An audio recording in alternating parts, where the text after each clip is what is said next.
Hi, this is the video of my 1972 1300 Beetle called Bruce. I'll do a walk around so you can see all the modifications, point out the ones I know about. Everything else is in the for sale advert, I think. Go over the bits that are a bit ropey and show you some of the paperwork. Okay, so obviously it's lowered. I've had a quick go at polishing some of the chrome today. Only a kind of half hour blitz over it, and not my favourite bumpers, but thought I'd see how they came out. They came out okay.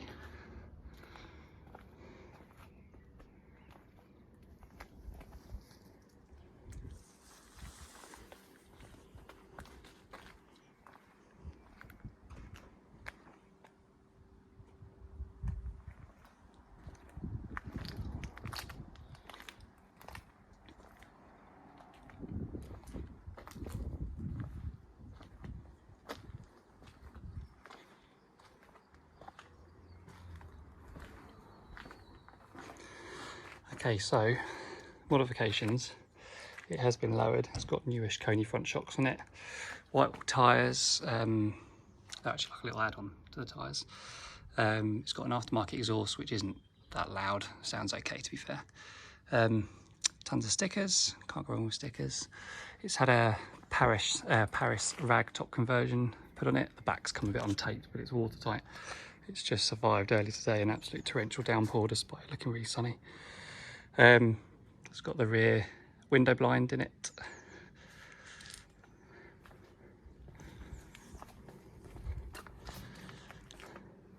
It's had some new chrome on it.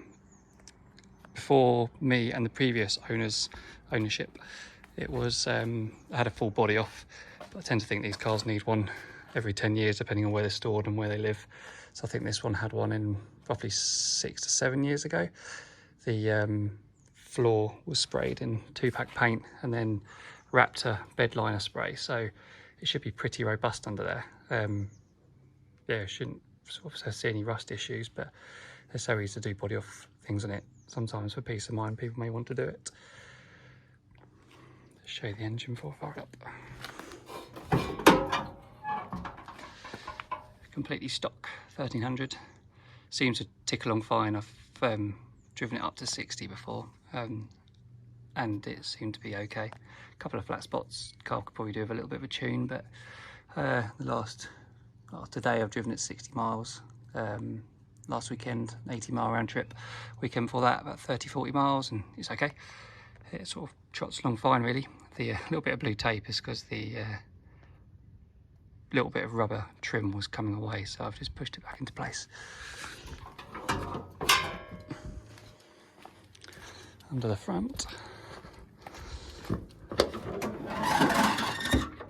I think that's the original toolkit. Nothing particularly unusual under here. Spare tyre's flat, so I've had a small squirt of water out of the washer jets, but I need to inflate the tyre because obviously the washer bottle was inflated or pressurised via the spare wheel.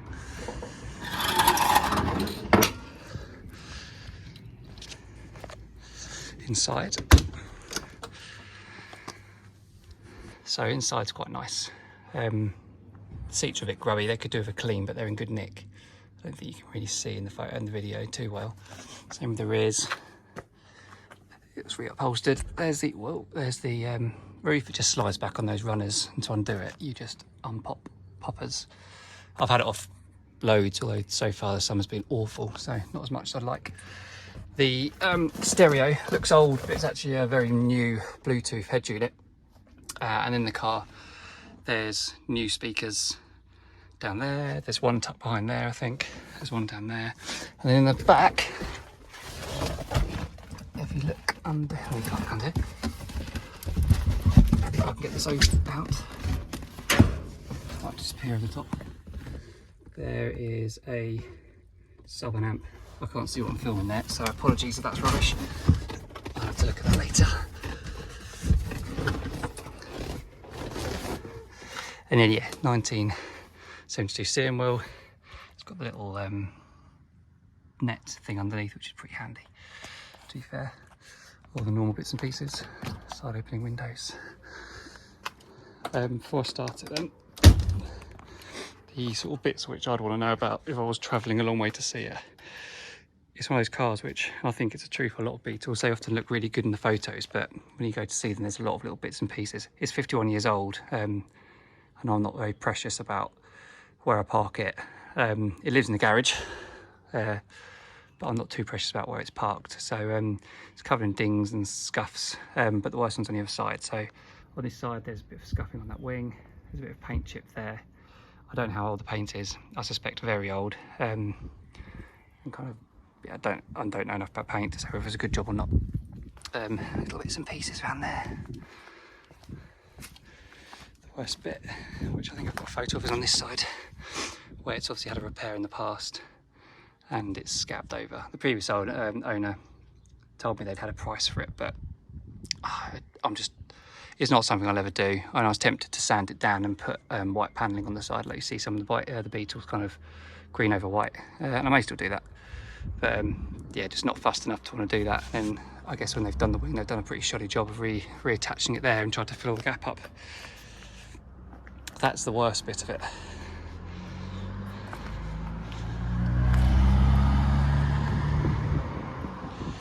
So yeah, all the centre caps. I tried to give them a bit of a scrub today.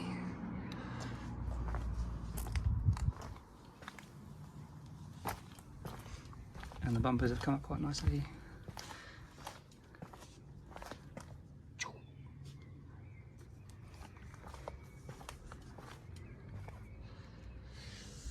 And then just fire it up, stickers in the window.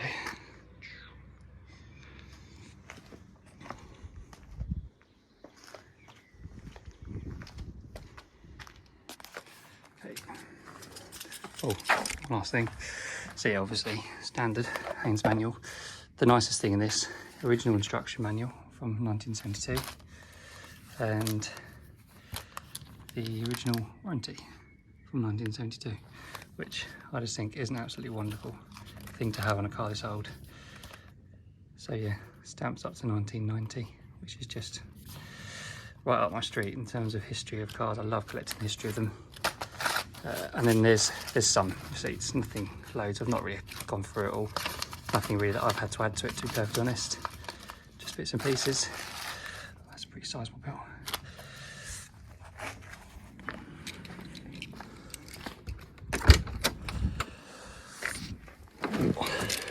Okay.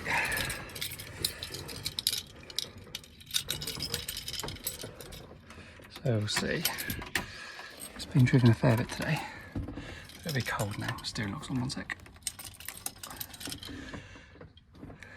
Fuel gauge is intermittent, but it's working right now, and it is a full tank. I've just chucked 55 quid of super unleaded in it. Lucky car. Alright, one quick pump on the accelerator pedal.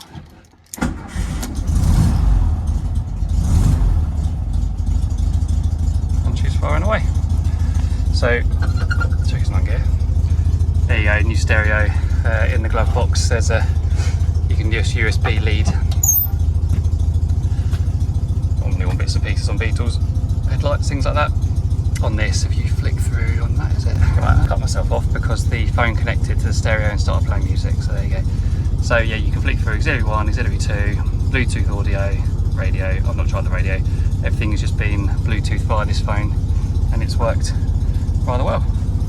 Step out, it's a squeeze because I'm tall.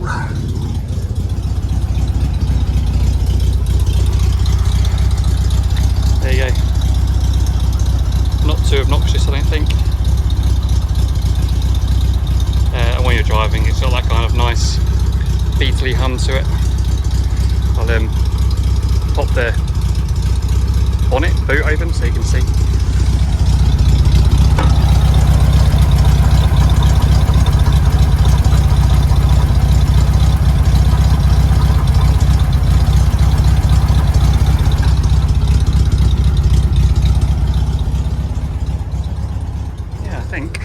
Give it a rev.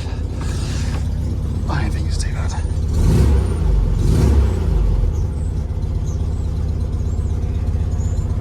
So before the heavens open, it starts to really rain. It seemed daft to do a video without having the roof off. So there you go. Good view of the interior. And basically you've got poppers.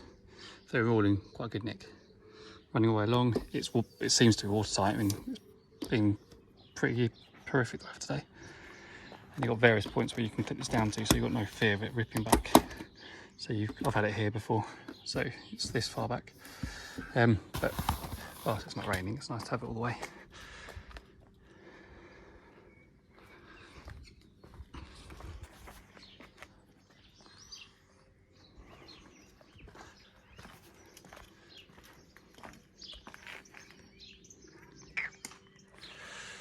And yeah, to put it forwards,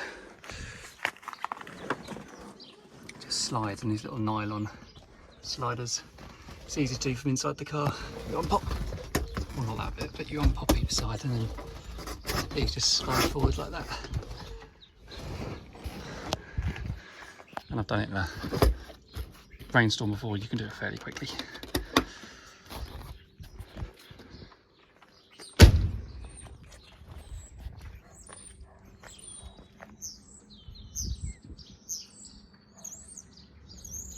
So I think that is everything you need to know about Bruce.